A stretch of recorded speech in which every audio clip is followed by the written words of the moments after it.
The Celebrated Jumping Frog of Calaveras County by Mark Twain. Twain's story was first published in the Saturday Press on November 18, 1865.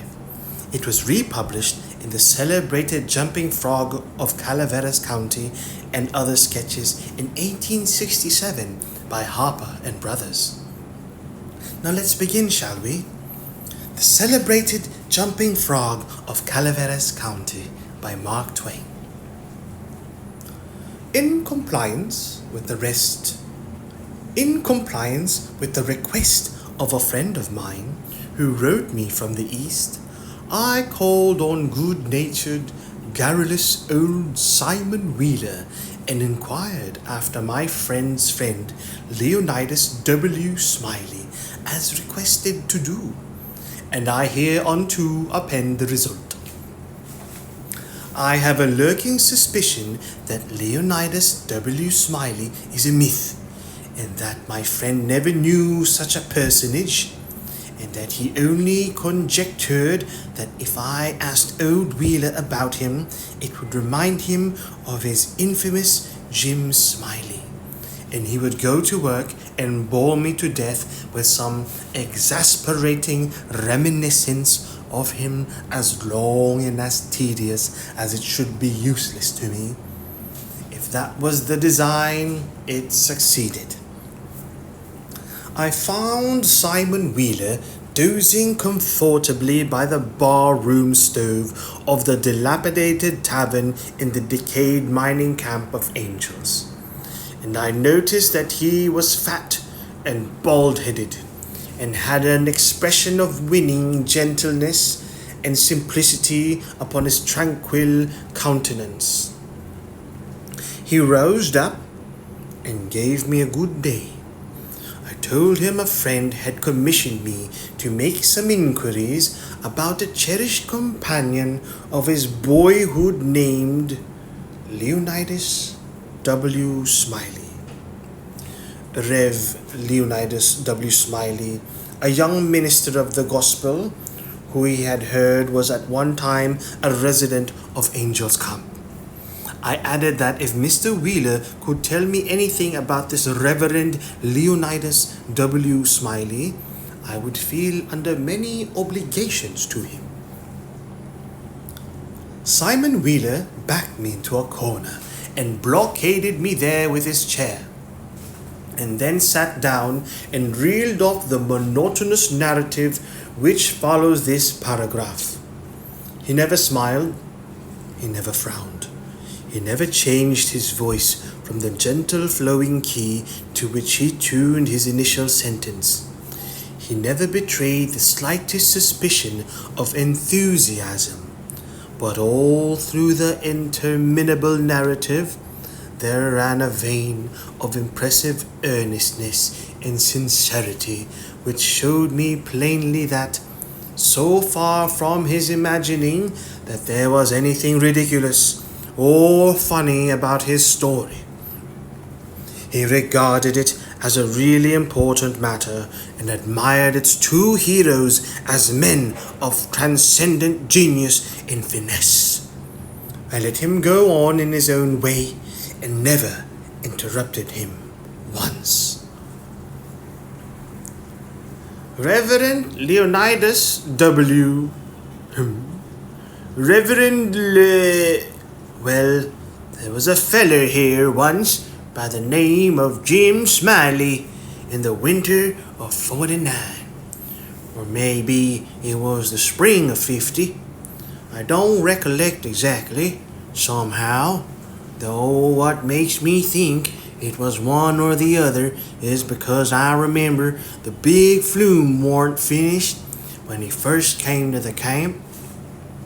But anyway, he was the curiousest man about, always betting on anything that turned up you ever see. If he could get anybody to bet on the other side, and if he couldn't, he'd change sides. Anyway, that suited the other man would suit him. Anyway, just so's he got a bet, he was satisfied. But still, he was lucky. uncommon lucky. He most always come out winner. He was always ready and laying for a chance. There couldn't be no solitary thing mentioned, but that feller often to bet on it and take any side you please, as I was just telling you. If there was a horse race, you'd find him flush or you'd find him busted at the end of it. If there was a dog fight, he'd bet on it. If there was a cat fight, he'd bet on it. If there was a chicken fight, he'd bet on it. Why, if there was two birds sitting on a fence, he would bet you which one would fly first. Or if there was a camp meeting, he would be there regular to bet on Parson Walker, which he judged to be the best exhorter about here, and he was too, a good man.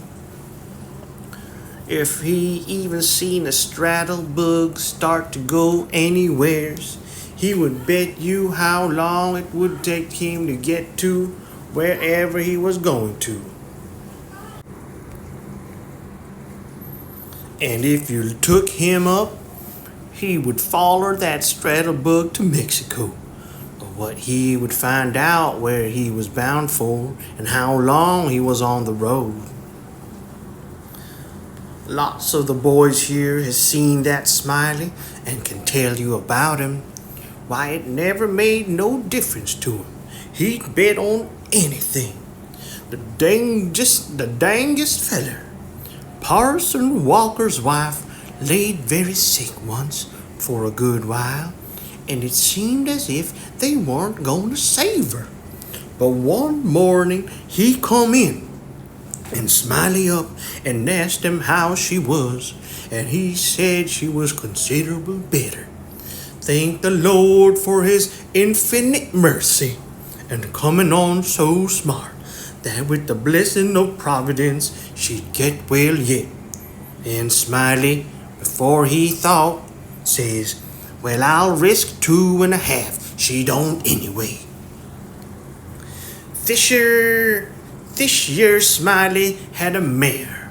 The boys called her the 15-minute nag. But that was only in fun. You know, because of course she was faster than that. And he used to win money on that horse, for all she was so slow and always had the asthma or the distemper or the consumption or something of that kind. They used to give her 200 or 300 yards start and then pass her underway. But always at the fag end of the race she'd get excited and desperate like and come cavorting and straddling up and scattering her legs around limber, sometimes in the air and sometimes out to one side among the fences, and kicking up more dust and raising more racket with her coughing and sneezing and blowing her nose, and always fetch up at the stand just about a neck ahead, as near as you could cipher it down. And he had a little pup, a little small bull pup, that to look at him you'd think he'd weren't worth a cent, but to see around and look ordinary and lay for a chance to steal something. But as soon as money was up on him, he was a different dog. His underjaw began to stick out like the forecastle of a steamboat, and his teeth would uncover and shine like the furnace. And the dog might tackle him and bullyrag him and bite him and throw him over his shoulder 2 or 3 times. And Andrew Jackson, which was the name of the pup, Andrew Jackson, would never let on but what he was satisfied and hadn't expected nothing else. And the bets being doubled and doubled on the other side all the time till the money was up. And then all of a sudden he would grab that other dog just by the jint of his hind leg and freeze to it, not chaw, you understand, but only just grip and hang on till they throwed up the sponge if it was a year. Smiley always come out winner on that pup till he harnessed a dog once that didn't have no hind legs because they'd been sawed off in a circular saw. And when the thing had gone along far enough and the money was all up and he come to make a snatch for his pet Holt, he see in a minute how he'd been imposed on and how the other dog had him in the door, so to speak. And he peered surprised. And then he looked sorter discouraged like and didn't try no more to win the fight. And so he got shucked out bad. He gave Smiley a look as much as to say his heart was broke and it was his fault for putting up a dog that had no hind legs for him to take hold of, which was his main dependence in the fight. And then he limped off a piece and laid down and died. It was a good pup, was that Andrew Jackson, and would have made a name for himself if he'd lived, for the stuff was in him, and he had genius, I know, because he hadn't no opportunities to speak of. And it don't stand to reason that a dog could make such a fight as he could under them circumstances if he hadn't no talent. It always makes me feel sorry when I think of that last fight of his and the way it turned out. Well, this year Smiley had rat trainers, rat terriers, and chicken cocks, and tomcats, and all them kind of things till you couldn't rest, and you couldn't fetch nothing for him to bet on, but he'd match you. He'd catch the frog one day and took him home, and said he calculated to educate him. And so he never done nothing for 3 months but sat on his backyard and learned that frog to jump. And you bet you he did learn him too. He'd give him a little punch behind, and the next minute you'd see that frog whirling in the air like a donut. See him turn one somerset, or maybe a couple, if he got a good start, and come down flat-footed and all right like a cat. He got him up so in the manner of catching flies, and kept him in practice so constant that he'd nail a fly every time as far as he could see him. Smiley said all a frog wanted was education, and he could do most anything, and I believed him. Why, I've seen him set Daniel Webster down here on this floor. Daniel Webster was the name of the frog, and sing out, "Flies, Daniel, flies." And quicker than you could wink, he'd spring straight up and snake a fly off the counter there and flop down on the floor again as solid as a gob of mud and fall to scratching the side of his head with his hind foot as indifferent as if he hadn't no idea he'd been doing any more than any frog might do.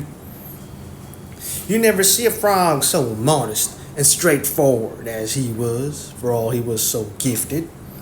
And when it come to fair and square jumping on a dead level, he could get over more ground at one straddle than any animal of his breed you ever see. Jumping on the dead level was his strong suit, you understand. And when it came to that, Smiley would ante up money on him as long as he had a red.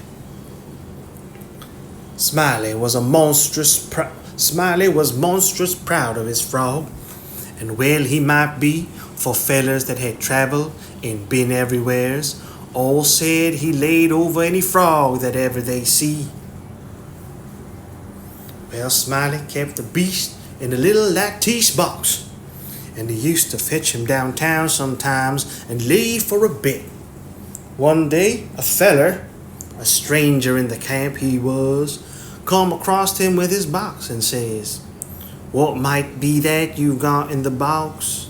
And Smiley says, sorta indifferent like, "Might be a parrot, or it might be a canary maybe, but it ain't. It's only just a frog." And the feller took it, looked at it careful, turned it around this way and that, and says, "So 'tis. Well, what's he good for?" Well, Smiley says, easy and careless, he's good enough for one thing.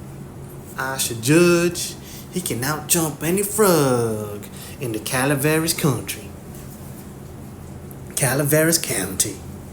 The feller took the box again and took another look, particular look, and give it back to Smiley and says very deliberate, well, he says, I don't see no pints about that frog that's any better than any other frog. Maybe you don't, Smiley says. Maybe you understand frogs and maybe you don't understand them. Maybe you've had experience and maybe you ain't only an amateur, as it were. Anyways, I've got my opinion and I'll risk $40 that he can outjump any frog in Calaveras County. And the feller studied a minute and then says, kinder sad like, well, I'm only a stranger here and I ain't got no frog. But if I had a frog, I'd bet you. And then Smiley says, that's all right. If you'll hold my box a minute, I'll go and get you a frog. And so the feller took the box and put up his $40 along with Smiley's and sat down to wait. So he sat there a good while, thinking to himself, and then he got the frog out and prized his mouth open and took a teaspoon and filled him full of quail shot. Filled him pretty near up to his chin and set him on the floor. Smiley, he went to the swamp and slopped around in the mud for a long time, and finally he catched the frog and fetched him in and gave him to this feller and says, now, if you're ready, set him alongside of Daniel, with his forepaws just even with Daniel's, and I'll give the word. Then he says, 1, 2, 3, get! And him and the feller touched up the frogs from behind. The new frog hopped off lively, but Daniel give a heave and histered up his shoulders so like a Frenchman. But it warn't no use, he couldn't budge. He was planted as solid as a church, and he couldn't no more stir than if he was anchored out. Smiley was a good deal surprised, and he was disgusted too. But he didn't have no idea what the matter was, of course. The feller took the money and started away. When he was going out at the door, he sort of jerked his thumb over his shoulders so at Daniel and says again, very deliberate, well, he says, I don't see no pints about that frog that's any better than any other frog. Smiley, he stood scratching his head and looking down at Daniel a long time and at last says, I do wonder what in the nation that frog throwed off for. I wonder if there ain't something the matter with him. He 'pears to look mighty baggy, somehow. And he catched Daniel up by the nape of the neck and hefted him and says, why, blame my cats if he ain't done weigh 5 pounds. And turned him upside down and belched out a double handful of shot. And there he see how it was, and he was the maddest man. He sent the frog down and took out after the feller, but he never catched him, and here Simon Weller heard his name called from the front yard and got up to see what was wanted. And turning to me as he moved away, he said, just sit where you are, stranger, and rest easy. I ain't going to be gone a second. But by you leave.